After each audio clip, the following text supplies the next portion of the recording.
menghadapi pencobaan anytime, kapanpun ada rema yang keluar dan siap untuk kita kalahkan musuh dan kita terus berjalan dalam kemenangan. Jangan simpan pedang saudara, jangan simpan terang saudara, tapi jalanlah, hiduplah dengan terang dan pedang yang ada di tangan saudara. Dan itu adalah the living word.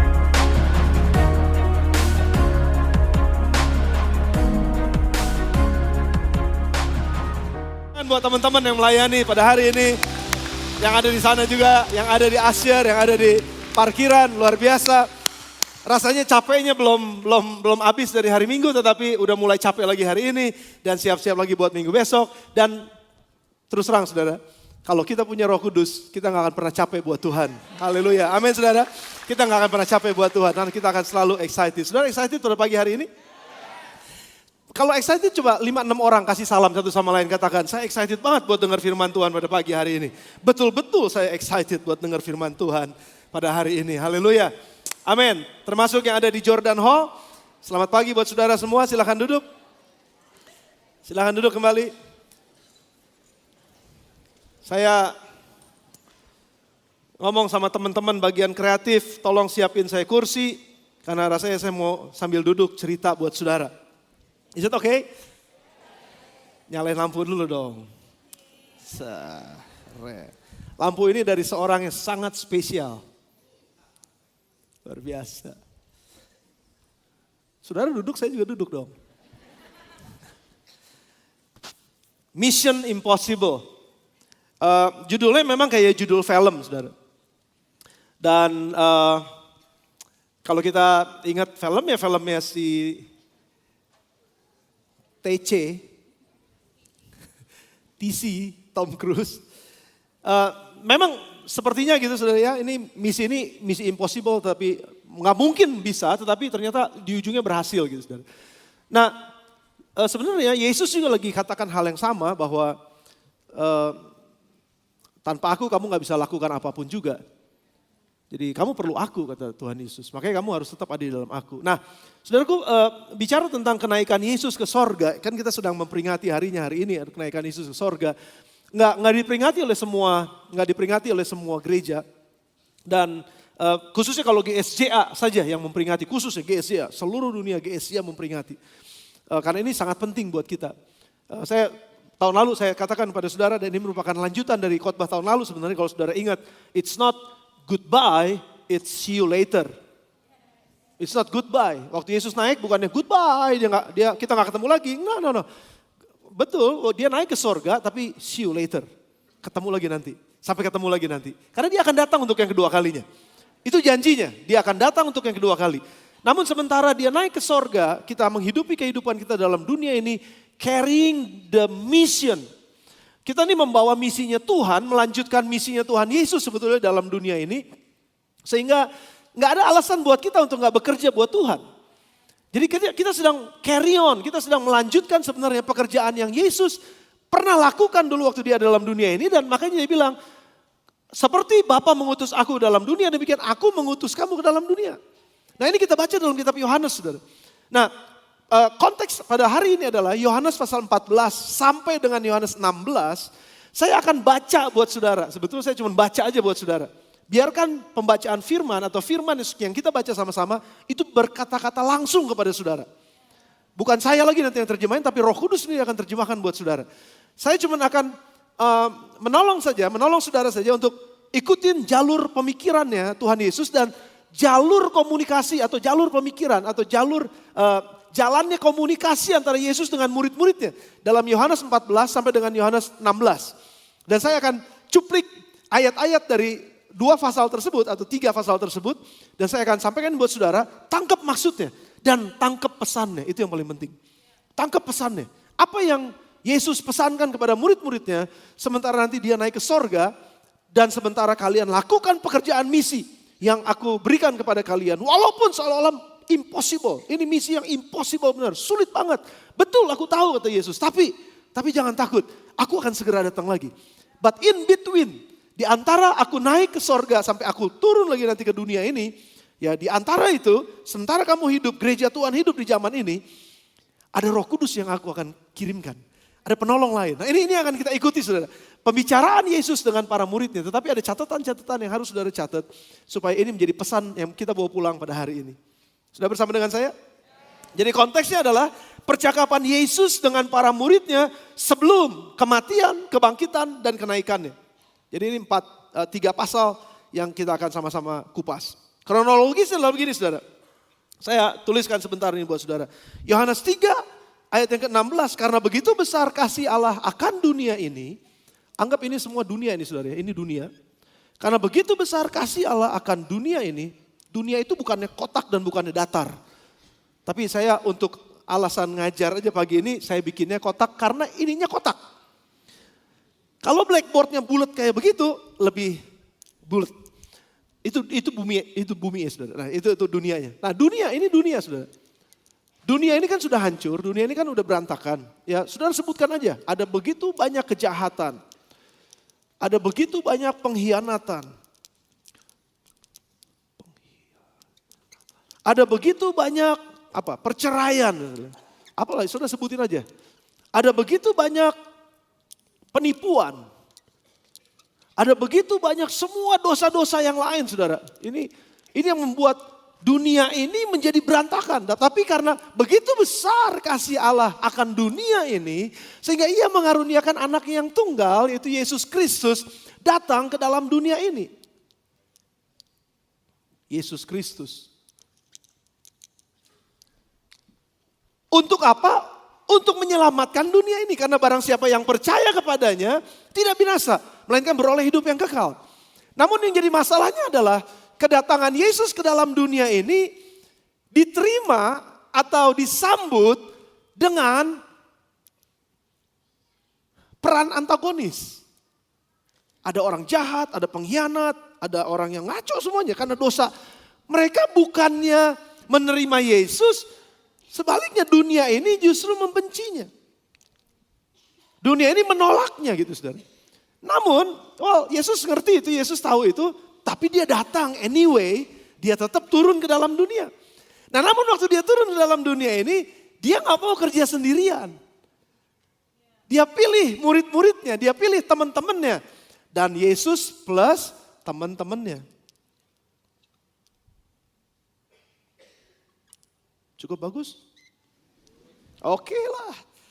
Ya, anggap aja ini 12. Oke. Gitu aja dah. Karena kalau ngegambar kan panjang jadinya. Jadi 12. Nah ketika Yesus dan murid-muridnya berjalan. Nah mulailah mereka mengerjakan the mission that is impossible. Karena apa? Orang datang baik-baik ditolak. Orang datang baik-baik ditentang. Orang datang baik-baik dianiaya. Orang datang baik-baik semua. Ini dibenci. Saudara kan ini gimana mungkin? Tetapi Yesus enggak mengalah. Kita harus tetap membawa pengaruh yang besar untuk mengubah dunia ini dan menyelamatkan dunia ini. Karena aku sudah akan menyediakan tempat bagi kalian semua yang sudah diselamatkan ada di sorga. Nah oke, saya enggak cerita itu kayak itu tahun lalu. Nah, waktu Yesus datang ke dalam dunia dan dia pilih 12 muridnya, berjalan 3,5 tahun. Yesus ngajar muridnya, memperlengkapi muridnya, memberi pengalaman kepada muridnya. Lalu Yesus memberikan kesempatan pada muridnya untuk melayani dan sehingga mereka punya pengetahuan baru. Oh rupanya begini kalau ditolak orang. Saudara ingat kalau kamu masuk ke satu kota, kamu ditolak, kebaskan. Oh ditolak ya begini perasaannya, oke gak enak sih. Lalu mereka juga bilang katanya ada orang-orang sakit disembuhkan. Mereka wah begini rupanya sensasinya. Luar biasa nih melayani Tuhan. Jadi mereka belajar selama 3,5 tahun kira-kira bersama dengan Yesus. Mereka jalan, mereka terima semua yang baik, mereka lihat, mereka saksikan apa yang Yesus kerjakan, mujizat-mujizat yang Yesus kerjakan. Itu menjadi pengetahuan mereka, menjadi pengalaman mereka, menjadi semua pembelajaran yang melengkapi mereka. Yang membuat mereka jadi betul-betul harusnya saya siap untuk saya juga bisa melakukan selanjutnya gitu. Tapi pada saat itu masih ada Yesus. 3,5 tahun. Namun pada saat Yesus mati di kayu salib, lalu dia dibangkitkan. Dan ini adalah momen-momen akhir setelah 40 hari kebangkitannya. Yesus ketemu sama murid-muridnya. Dia ngomong banyak sama murid-muridnya, aku harus pergi. Nah namun sebelum kebangkitannya, sebelum kematiannya, nah itu dia pasal 14, pasal 15, pasal 16. Yesus sebetulnya mengupas begitu banyak hal yang penting untuk murid-muridnya tahu pada saat nanti dia naik ke sorga. Ini yang harus kamu ngerti. Ini pesan saya. Dan ini yang harus kamu hati-hati. Jadi dia udah wanti-wanti dulu saudara. Yesus sudah ngomong dulu. Karena aku harus pergi ke rumah Bapa. Nah saudara sekarang bisa bayangkan. Murid-muridnya tiba-tiba di hari ke-40 setelah kebangkitannya Yesus bilang, ngelihat bahwa Yesus harus pergi. Dan Yesus katakan, aku harus kembali ke rumah Bapa. Tapi jangan takut. Nah dia ngomong sesuatu. Nah, yang omongannya inilah yang akan saya bacakan buat saudara. Dari Yohanes 14 sampai dengan Yohanes 16. Sekarang yang tertinggal adalah hanya para murid. Yesus sudah naik. Dan apa yang harus mereka perbuat. Sambil menantikan janji Yesus dia akan datang yang kedua kalinya. Apa yang harus diperbuat? Saudara siap untuk baca ayat-ayat ini? Oke, mari kita akan baca sama-sama. Dan ini yang menarik perhatiannya. Menarik sekali, menarik perhatian saya saudara. Kondisi dunia, itu dulu, kondisi dunia dulu. Yesus katakan bahwa kamu akan dibenci. Saudara, bayangin loh kalau dikasih tugas, belum apa-apa Yesus bilang kamu akan dibenci nanti. Kira-kira saudara ambil tugasnya enggak? Saudara guru nih, disuruh ngajar ke satu sekolah. Terus dibilangnya begini, anak-anak itu pasti akan nimpukin kamu. Kira-kira kalau saudara guru sebelum pergi ke sana dibilangin gitu, kira-kira saudara mau pergi ya? Saudara masuk ke kantor, saudara diutus ke sebuah kantor. Diutus nih dari kantor pusat, saudara diutus ke kantor sana. Lalu di kantor sana saudara dibilang gini, begitu kamu sampai hari pertama kamu sampai di sana, kamu dianiaya. Kira-kira saudara mau gak? Itu yang terjadi dalam percakapan itu saudara. Mari buka Yohanes 15 ayat yang ke-18. Saya baca ini buat saudara. Jikalau dunia membenci kamu, ingat loh. Mereka pasti membenci kamu. Tapi kalau dunia membenci kamu, ingat bahwa dunia itu telah lebih dulu benci saya. Jadi jangan takut. Kamu memang dibenci nanti sama dunia. Kenapa? Karena sementara orang-orang ngebohong, kamu gak ngebohong. Jadi akhirnya apa? Karena kamu gak ngebohong, orang-orang yang bohong jadi ketahuan bohong. Kan kamu jadi dibenci. Sementara teman-teman kamu nanti ngajakin kamu bolos, kamu gak mau bolos. Terus guru kamu bilang, loh kamu gak ikutan bolos. Enggak, karena saya pengikut Kristus. Oh, ya udah kamu sini masuk kepada kebahagiaan gurumu. Sementara teman-teman yang pada bolos dihukum berdiri di tiang bendera, hormat sama bendera 12 jam. Terus ngelihat yang ada kebahagiaan dalam kelas ini yang gak ikut bolos, dilihatin sama teman-teman yang pada gini, lihat lu ntar, gua siksa lu ntar, gua siksa lu ntar. Kan begitu saudara. Jadi saudara bisa ngerti maksud saya? Maksud Yesus maksudnya. Kamu akan dibenci katanya. Lalu yang berikutnya Yohanes 15 ayat yang ke-20. Yohanes 15 ayat yang ke-20, ingatlah apa yang telah kukatakan kepadamu. Seorang hamba tidaklah lebih tinggi daripada tuannya. Dulu aku pernah ngajar kamu kan, beberapa minggu yang lalu. Jikalau mereka telah menganiaya aku, kata Yesus, mereka juga akan menganiaya kamu. Kan ini jadi serius loh. Jadi mau ikut aku gak?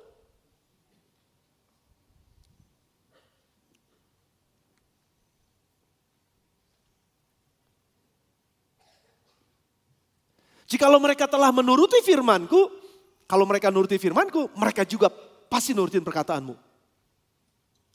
Cuma ada dua kelompok di dunia itu nanti.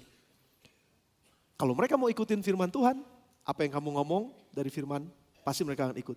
Tapi kalau mereka menganiaya aku, kata Yesus, mereka juga pasti akan menganiaya kamu. Kehidupan Kristen bukan kehidupan yang cuma berkat.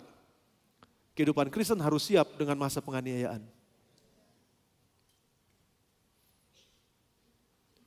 Kehidupan Kristen gak cuma sekedar senang-senang di SICC. Kehidupan Kristen kadang-kadang gak enak di WC. Saudara, this is not a simple stuff.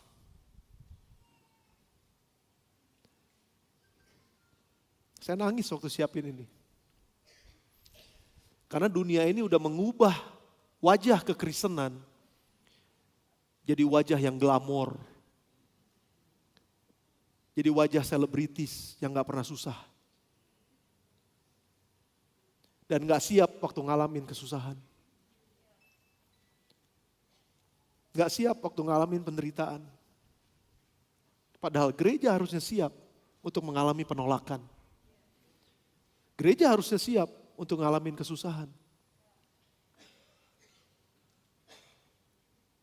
Saya gak takut ngomong ini karena ini Yesus yang ngomong. Dan saya gak mau membawa Injil palsu buat saudara. Injil harus diberitakan.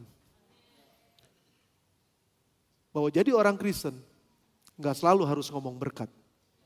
Karena ada saatnya kita harus menderita. Yohanes 16 ayat yang ke-33 dia bilang, semuanya itu kukatakan kepadamu supaya kamu beroleh damai sejahtera dalam aku. Jadi aku udah ngomong duluan nih supaya kamu damai sejahtera. Karena kalau kamu gak disiapin dari awalnya, kalau kamu cuma dibilangin yang senang-senang aja, ternyata waktu kamu temuin yang gak senang, kamu gak damai sejahtera. Tapi justru waktu aku ngomong sekarang kamu belum alamin sih. Tapi suatu saat mungkin kamu akan alamin itu. Tapi waktu kamu alamin kamu akan ingat apa yang saya ngomongin. Dalam dunia kamu menderita penganiayaan. Tapi kuatkanlah hatimu. Aku telah mengalahkan dunia. Thanos banget tuh. Aku telah mengalahkan dunia. Iron Man banget. Aku telah mengalahkan dunia. Yesus mau memberi kepastian buat kita. Hai pengikut Yesus. Suatu saat kamu akan ngalamin yang susah waktu kamu ikut Yesus. Kamu akan ngalamin sepertinya doa kamu gak dijawab. Sepertinya. Kamu akan ngalamin sepertinya kok harapan saya kok jadi kayaknya cuma sampai di sini doang ya. Kenapa Tuhan? Kenapa seperti ini? Katanya jadi Kristen diberkatin. No. Saya mau bilang dulu dari sekarang. Memang betul ada berkat spesial buat kalian. Justru pada masa kesulitan dan penganiayaan. Waktu kamu kuatkan hati, kamu ingat firman Tuhan. Justru di situ kamu akan dapatkan damai di tengah-tengah kesusahan. Pengharapan di tengah-tengah tangisan. Sukacita di tengah-tengah kedukaan. Apa ini? Tetap tinggal di dalam aku. Kuatkan hatimu. Karena kamu akan alamin. Yohanes 16 ayat yang kedua. Kamu akan dikucilkan.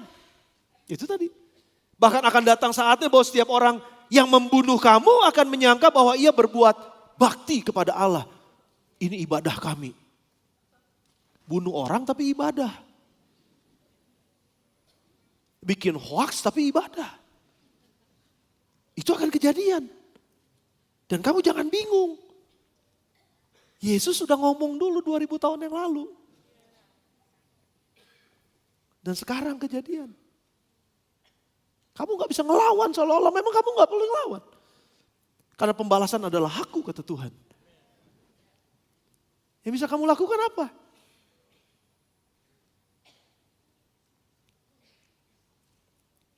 Nah, waktu Yesus ngomong begini saudara, waktu Yesus cerita seperti ini, kan jadi ada kemungkinannya,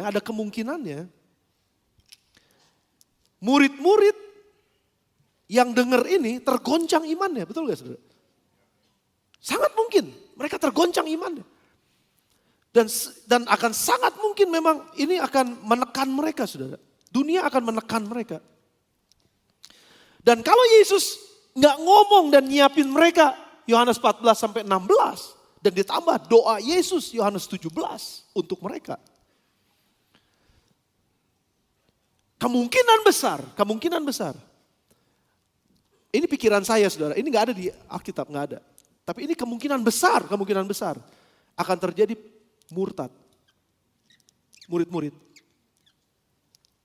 Kemungkinan besar mereka akan murtad. Saya catat beberapa yang saya pikirkan saudara. Karena apa? Karena mereka gak tahan dengan penganiayaan. Karena mereka gak tahan sama penderitaan.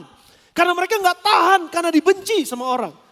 Mereka nggak tahan diomongin yang negatif, mereka nggak tahan dihina, mereka nggak tahan dihianati. Mereka nggak tahan ngadepin tekanan-tekanan dari dunia ini dan kemungkinan mereka, gue murtad aja deh. Jadi orang Kristen kayak begini susah, lebih baik jadi orang dunia sekalian. Atau kemungkinan yang kedua, mereka kompromi.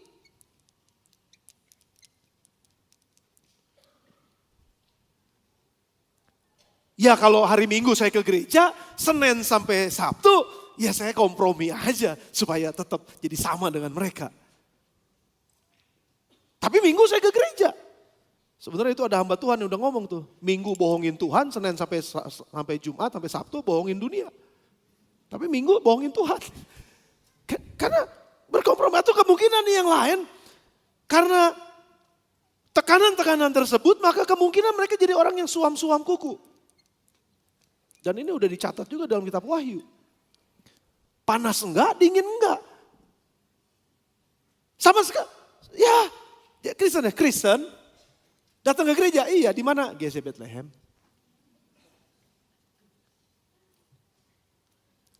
Gimana, melayani Tuhan enggak? Nggak usah gitu-gituan dah, yang penting mah ke gereja. Emang enggak ikut life group? Nggak ada waktu atau kayak gitu-gitu. Sekarang mah dunia udah beda. Kerja sekarang, zamannya itu. Jadi nggak punya waktu buat live-livean. Apaan? Dia suam-suam kuku, saudara. Panas enggak, dingin enggak. Atau kemungkinan yang terjadi berikutnya adalah, sudah perhatikan, perpecahan di antara mereka. Di antara murid-muridnya. Kenapa? Karena yang satu mau tetap kuat di dalam Tuhan, yang satunya enggak, udah suam-suam aja, enggak usah. Lu tuh enggak usah terlalu fanatik gerak kalau jadi orang Kristen teh. Ih, kamu tuh fanatik amat sih. Dikit-dikit doa, dikit-dikit gereja, dikit-dikit firman, dikit-dikit ini doa puasa. Udah puasa mah setahun sekali.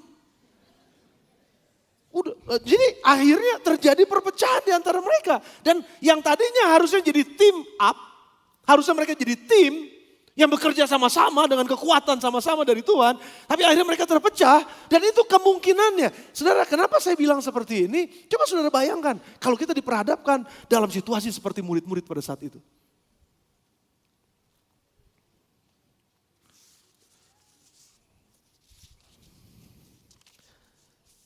Jadi kalau buat saya, murid-murid ini sekarang setelah Yesus naik ke sorga, ngalamin sesuatu yang, jadi bagaimana mungkin kita bisa menang? Gimana mungkin kita bisa carry on the vision? How can we carry on the mission of God? This is the mission impossible. Ini misi yang gak mungkin kayaknya, berat banget jadinya. Tanpa Tuhan Yesus loh di tengah-tengah kita. Dengan kita sendiri sebagai manusia yang penuh dengan kelemahan, yang kita juga kemungkinan bisa jatuh dalam dosa, yang kemungkinan juga kita bisa meninggalkan dia di tengah jalan. Karena ada tekanan-tekanan saya gak bisa tahan. Jadi bagaimana mungkin, this is a mission that is impossible. Nah, makanya dari situ Yesus, tenang dulu. Kan saya udah ngomong, Yesus tuh hebatnya begitu loh saudara. Sebelum dia panggil murid-muridnya, dia udah bilang begini, pikul salib dan ikut aku. Aneh ya? Yesus nggak ngomong yang bagus-bagus dulu supaya orang tertarik. Yesus ngomong salib dulu, baru ikut aku. Karena kalau cuma senang-senang mau ikut Yesus, begitu ada salib, ninggalin Yesus. Tapi kalau dari awal, salib dulu nih, salib loh, ini salib loh. Dan kalau dari awal bilang, saya siap Tuhan, salib, saya siap, ikut aku kata Yesus. Waktu ikut, udah ada salib di sini, dia bilang kan udah tahu dari depan. Makanya kalau orang Kristen cuma ikut Yesus karena buat senang-senang, gak akan tahan lama. Gak akan sampai Tuhan Yesus datang, dia masih kedapatan setia. Sudah bersama dengan saya? Makanya Yesus langsung berpesan, pesannya luar biasa nih saudara. Seruput kopi dulu.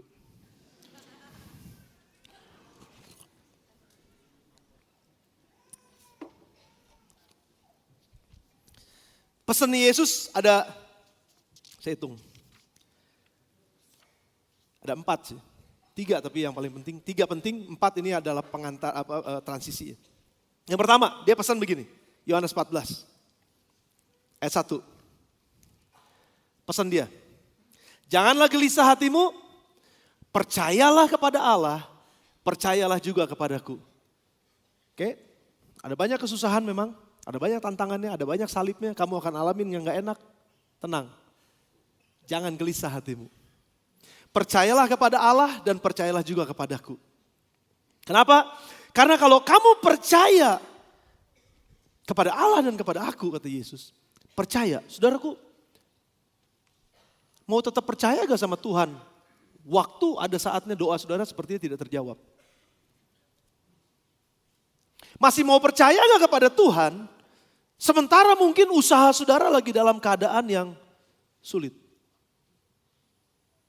Masih mau percaya gak kepada Tuhan dalam keadaan sepertinya orang yang kita kasih meninggalkan kita? Masih gak mau percaya kepada Tuhan sementara mungkin ada di antara kita yang sedang sakit, udah berdoa, pendeta, siapapun udah doain tapi kok gak sembuh-sembuh. Masih tetap gak mau percaya kepadaku? Jangan gelisah hatimu, Yesus bilang. Percayalah kepada Allah. Kuatkan hatimu untuk tetap percaya. Karena walaupun matamu belum melihat jawabannya. Tapi sebetulnya Tuhan sudah menyediakan jawabannya. Tapi kamu percaya gak? Kenapa? Karena kalau pada saat kamu percaya, maka kamu akan melakukan juga apa yang aku lakukan. Bahkan lebih besar daripada yang aku lakukan. Yohanes 14 ayat 12. Ini Yesus katakan, aku berkata kepadamu sesungguhnya barang siapa percaya kepadaku. Kalau kamu tetap percaya kepadaku ya, dalam kondisi apapun kamu tetap percaya kepadaku, maka kamu akan melakukan juga pekerjaan-pekerjaan yang aku lakukan, bahkan pekerjaan-pekerjaan yang lebih besar daripada itu. Kamu gak mungkin bisa lakukan pekerjaan yang seperti aku lakukan, bahkan lebih besar, kalau kamu gak percaya kepadaku. Can you trust me? In the situation when no one can believe. Bisa gak tetap percaya sama Tuhan pada saat ada badai di tengah lautan dan kamu ada di perahu itu bersama dengan Yesus? Bisa gak tetap percaya pada Yesus?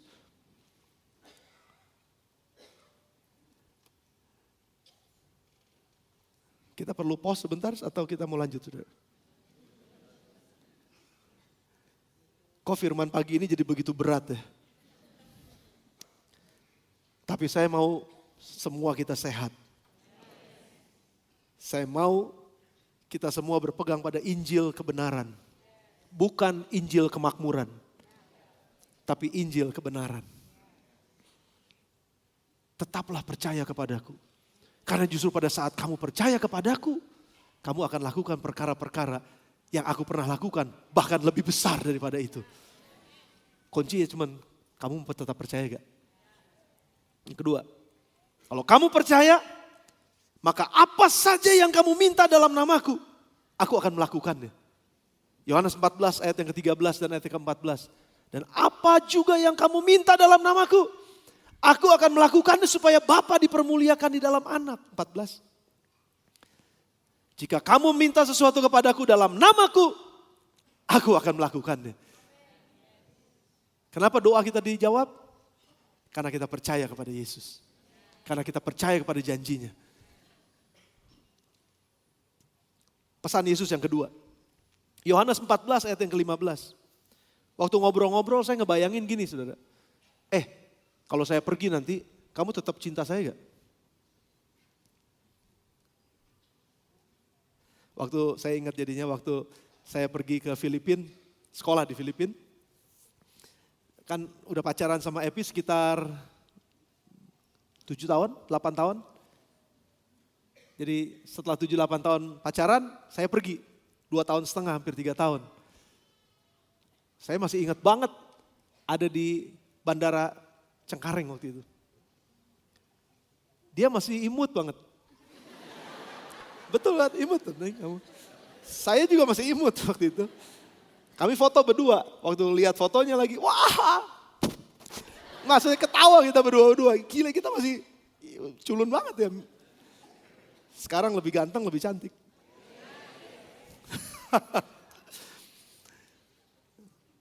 Dia pesan satu dan saya gak akan pernah lupa itu. Jaga hati saya. Gila.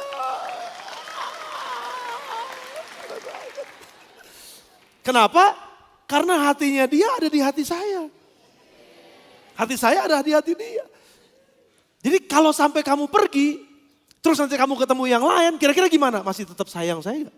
Kan gitu kira-kira pertanyaannya. Nah Yesus juga lagi ngomong gitu saudara. Kalau aku pergi, kamu tetap sayang aku gak? Kamu tetap cinta aku gak?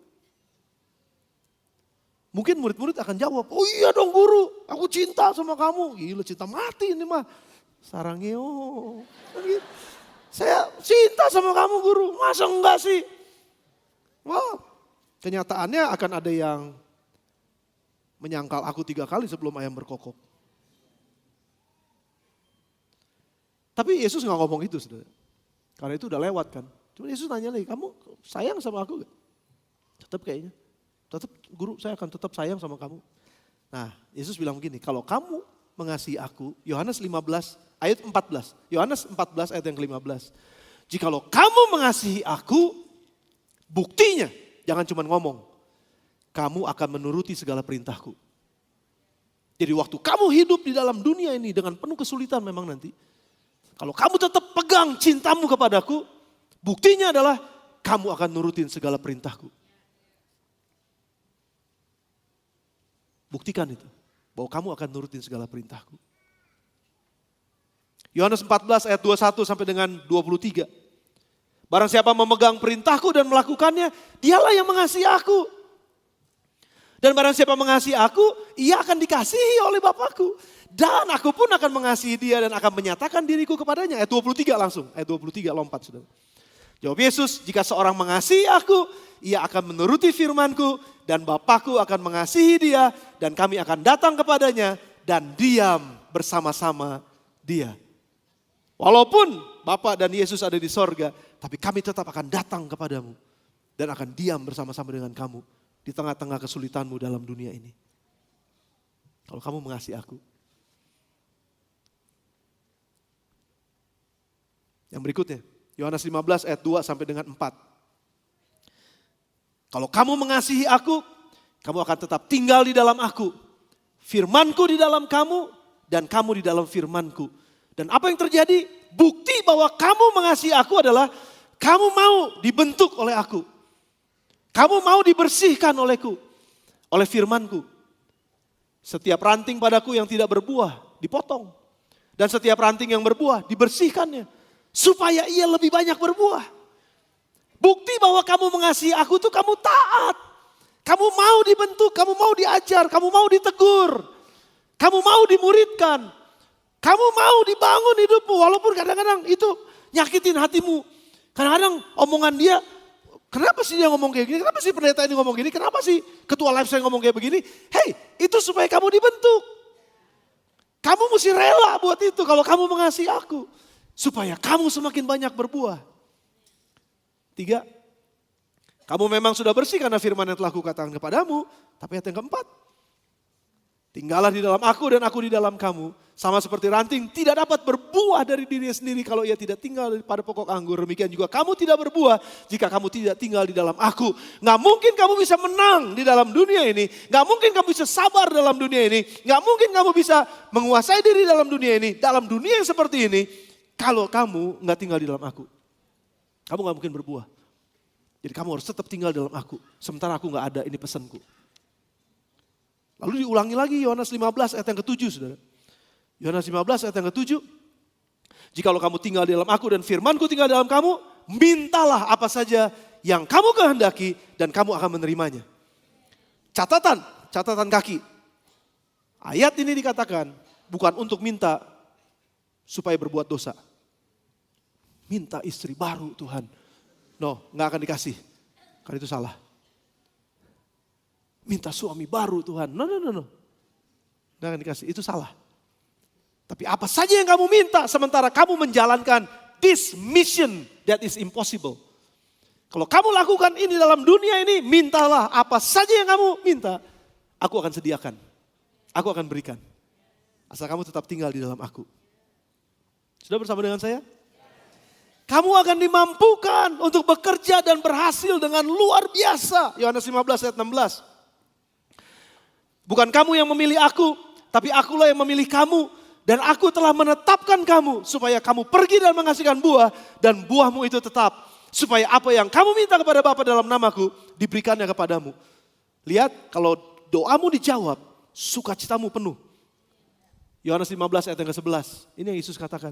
Semuanya itu kukatakan kepadamu supaya sukacitaku ada di dalam kamu dan sukacitamu jadi penuh. Jadi walaupun kamu ngalamin banyak aniaya, walaupun kamu banyak ngalamin dibenci sama orang mungkin, walaupun kamu banyak ngalamin hal yang gak nyaman sementara kamu ikut aku, jangan takut. Kamu akan terima semua yang kamu doakan di dalam namaku sehingga sukacitamu penuh di dalam aku. Di tengah-tengah kesulitan, sukacitamu penuh di dalam aku. Haleluya. Thank you Lord.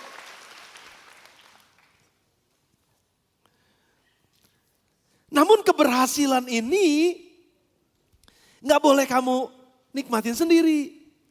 Dan juga kamu gak bisa kerja sendiri, kamu mesti kerja bareng. Kamu mesti ada dalam satu kumpulan. Kamu gak boleh sendiri-sendiri. Kamu mesti ada dalam satu kelompok. Kamu mesti ada dalam satu keluarga. Kamu mesti ada dalam satu gereja lokal. Kalau bahasa saya begitu, saya terjemahkannya. Kenapa? Yohanes 15 ayat 12. Yesus bilang, inilah perintahku, yaitu supaya kamu saling mengasihi seperti aku telah mengasihi kamu. Gak mungkin kamu bisa praktek kasih kalau kamu gak hidup bersama. Gak mungkin kamu bisa praktek kasih kalau kamu gak pernah hidup di dalam life group dan bisa saling mengasihi di dalamnya. Karena di life group terus terang ada aja orang yang pijidon. Tetapi justru di situ itu perintahku supaya kamu saling mengasihi. Yohanes 15 ayat 17. Enggak, saudara lihat teman sebelah saudara, coba lihat. Katanya begini, katanya. Dari 3 orang dalam dunia ini biasanya 1 yang pijidon. Biasanya. Itu katanya. Coba saudara lihat sebelah kiri kanan saudara. Yang kiri, pijidon gak? Kalau yang kiri kanan gak pijidon, artinya ada yang pijidon. No. Terusin. Saudara, waktu saya tinggal sedikit. Bagaimana kita dapat saling mengasihi lah kata Yesus. Ayat yang ke-17. Inilah perintahku, kasihilah seorang akan yang lain. Bagaimana dapat mengasihi? Yohanes 15 ayat 9 sampai dengan ayat yang ke-11. Yesus bilang begini saudara. Seperti Bapa telah mengasihi aku, demikianlah juga aku telah mengasihi kamu. Tinggallah di dalam kasihku itu. Kalau engkau tinggal di dalam kasihku, kalau engkau menuruti perintahku, kamu akan tinggal dalam kasihku. Jadi gimana caranya bisa mengasihi? Tinggal dalam kasih Kristus. Gimana bisa tetap tinggal dalam kasih Kristus? Lakukan firman-Nya. Dan seperti aku menuruti perintah Bapakku dan tinggal di dalam kasih-Nya. Ayat yang 11. Dan semuanya itu kukatakan kepadamu supaya sukacitaku ada di dalam kamu. Sekali lagi sukacitamu menjadi penuh. Pesan Yesus yang ketiga. Tadi yang pertama apa saudara? Percayalah kepada Allah dan padaku. Yang kedua? Tetaplah mengasihi aku. Yang ketiga, tetaplah jalankan misi kita. Jangan lari dari misi. Tetap jalankan misi kita. Yohanes 15 ayat yang ke-27. Saya akan segera selesai saudara. Apapun tantangannya, tetaplah jalankan misi kita. Yohanes 15 ayat 27. Tetapi kamu juga harus bersaksi. Karena kamu dari semula bersama-sama dengan aku. Karena dari semula ini misiku. Karena begitu besar kasih Allah akan dunia ini. Sehingga aku datang dalam dunia ini. Sehingga barang siapa yang percaya kepadaku tidak binasa. Melainkan beroleh hidup yang kekal. Dan kamu sejak semula bersama dengan aku dengan misi ini. Jadi sementara aku pergi kepada Bapa, tinggalin kamu, ada dalam dunia ini, kamu tetap harus on mission. Tetap harus ada dalam misi tersebut. Bawa orang datang pada Tuhan. Dan yang keempat saudara, ini transisinya. Masih banyak yang perlu diajarkan kepadamu, ilmunya belum beres. Saya ngerti cuma 3,5 tahun gak cukup. Karena buat ngajarin kamu tuh perlu puluhan tahun. Ini cuma 3,5 tahun, saya tahu gak cukup. Makanya Yesus bilang, kamu belum dapat menanggungnya sekarang. Tapi aku janji loh, aku janji. Yohanes 14 ayat yang ketiga. Aku janji katanya, Yesus bilang, aku janji. Apabila aku telah pergi ke situ dan telah menyediakan tempat bagimu, aku akan datang kembali. Aku akan ngajar kamu lebih banyak nanti. Tenang, aku akan datang lagi. Aku akan datang kembali dan membawa kamu ke tempatku supaya di tempat di mana aku berada, kamu pun berada. Yohanes 14 ayat 18. Yohanes 14 ayat 18. Aku tidak akan meninggalkan kamu sebagai yatim piatu, aku datang kembali.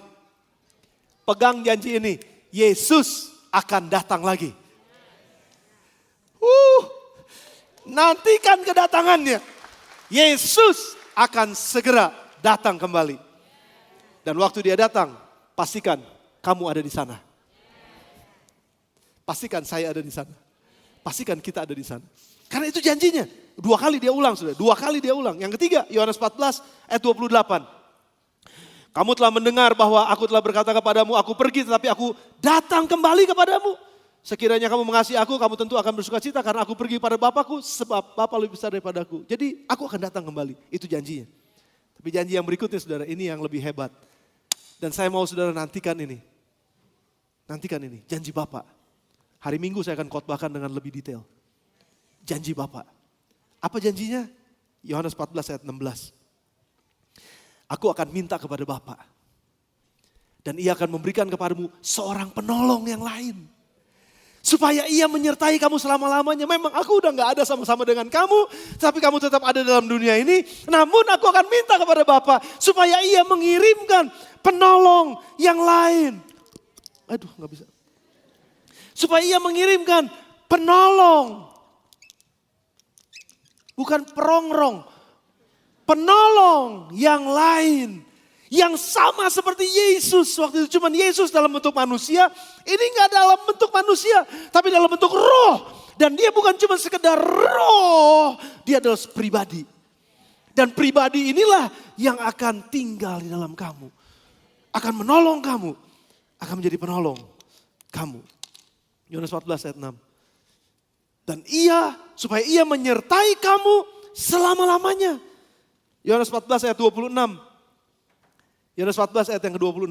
Tetapi penghibur, dia juga sebagai penghibur yaitu Roh Kudus yang akan diutus oleh Bapa dalam namaku. Dialah yang akan mengajarkan segala sesuatu kepadamu dan akan mengingatkan kamu akan semua yang telah kukatakan kepadamu. Karena aku tahu kamu pelupa. Udah dengar firman lupa, dengar firman lupa. Tapi gak apa-apa, it's okay, manusiawi. Tapi ingat, ada penolong dan penghibur yang akan datang. Mengingatkan kamu akan semua firman yang pernah kamu dengar. Jangan heran tiba-tiba waktu kamu punya masalah. Sebenarnya lagi gak pegang Alkitab tapi tiba-tiba ayat itu keluar. Itu pekerjaannya Roh Kudus, haleluya. Itu pekerjaannya Roh Kudus.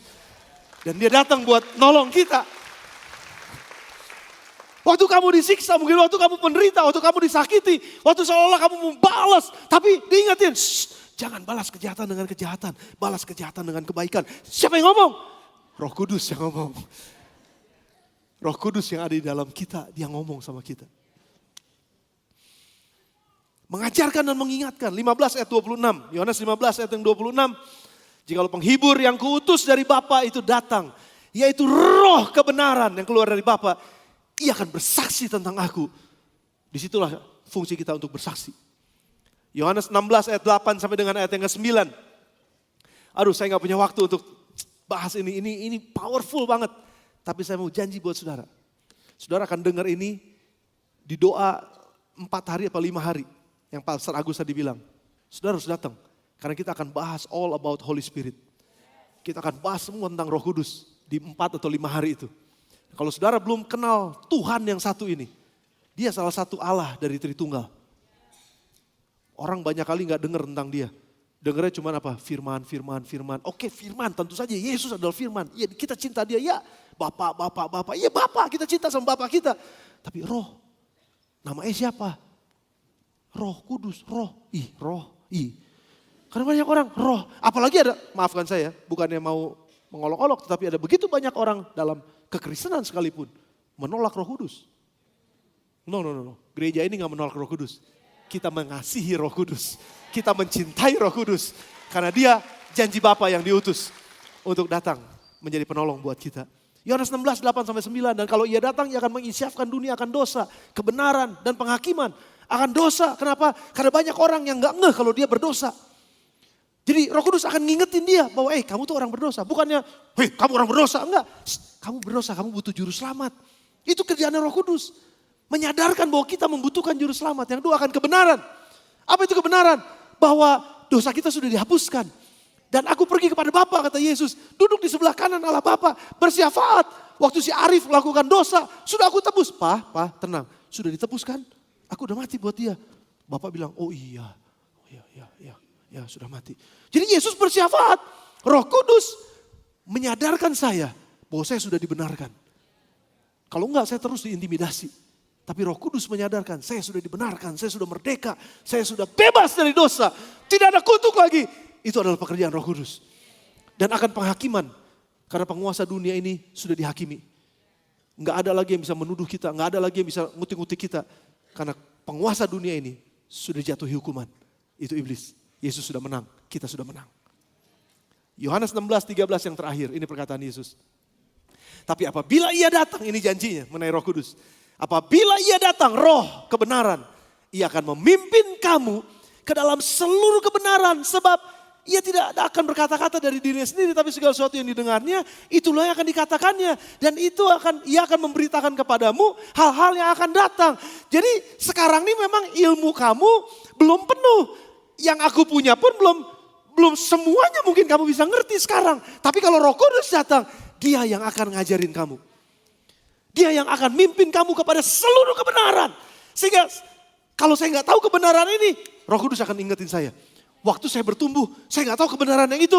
Karena kebenaran itu luar biasa. Saya cuma tahu segini, tapi kebenaran itu lebih luas lagi. Dan saya perlu tahu semua kebenaran. Itu adalah pekerjaan Roh Kudus.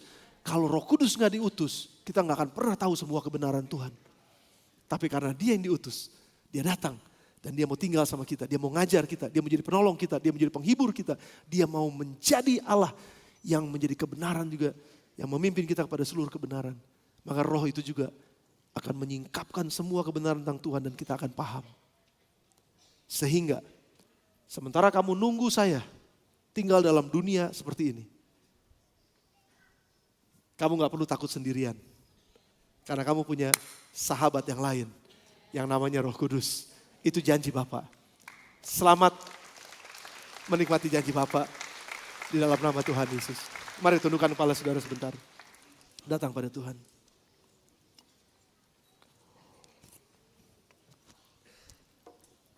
Bapak, terima kasih buat pesanmu. Terima kasih buat janjimu. Terima kasih buat firmanmu. What a powerful promises.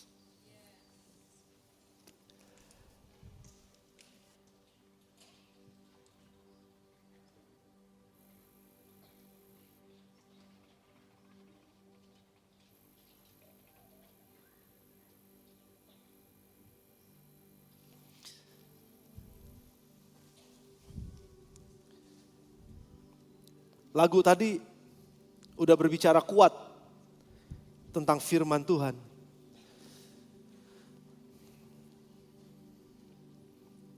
Ku percaya Allah Bapa, ku percaya Sang Putra, dan ku percaya kepada Roh Kudus. Allah kita adalah Allah Tritunggal. 3 tapi 1. Ada banyak orang yang bilang, no dia 1.